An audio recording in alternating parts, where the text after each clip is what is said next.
Drugs are a bet with your mind. Jim Morrison really hit the nail on the head when he said this concerning people who struggle with drug addictions. I myself have many people in my family who have either already overcome an addiction or are still battling their addiction in their everyday lives. So I did some research to find out what it is in drugs that places such a stronghold on a person's mind and on their lives. And what I found is that drugs actually interfere with the brain's natural communication system.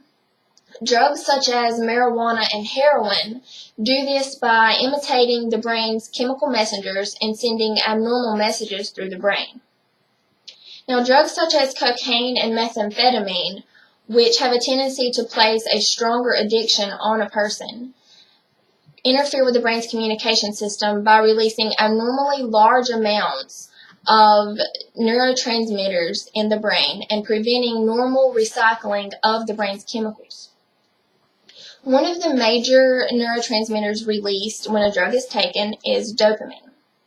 What dopamine does when the drug is taken is it actually washes through the brain and overstimulates the brain's reward system. This causes a euphoric effect. Now, people who have never taken drugs or who have not taken a drug in quite a while, their reward system is activated by everyday life events, such as playing sports or watching TV or spending time with family. However, after a person experiences the euphoric effect of a drug, it leaves them wanting and craving more. Continued use of a drug actually causes the brain to adapt to the excess amount of dopamine. It does this by producing less dopamine and reducing the number of dopamine receptors in the reward circuit.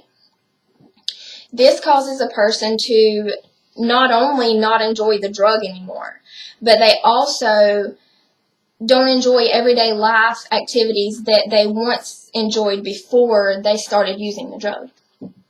Another major neurotransmitter released when a drug is taken is glutamate.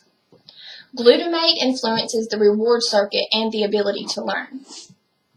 Once the glutamate concentration is altered, the brain tries to make up for the loss. And what happens as a result is the cognitive functioning of the brain is damaged. When this happens, a person has to learn how to make normal everyday life decisions again. Their brain no longer knows how to memorize things or learn new things. They no longer know how to make rational decisions. So basically, the drug has literally taken over their brain. Now, fortunately, there are ways to prevent drug addiction from happening in the first place. And one of the major things we can do to help is to inform people. Too many people start out their lives and their college careers with the thought that drugs are fun to experiment and they're just a one-time thing.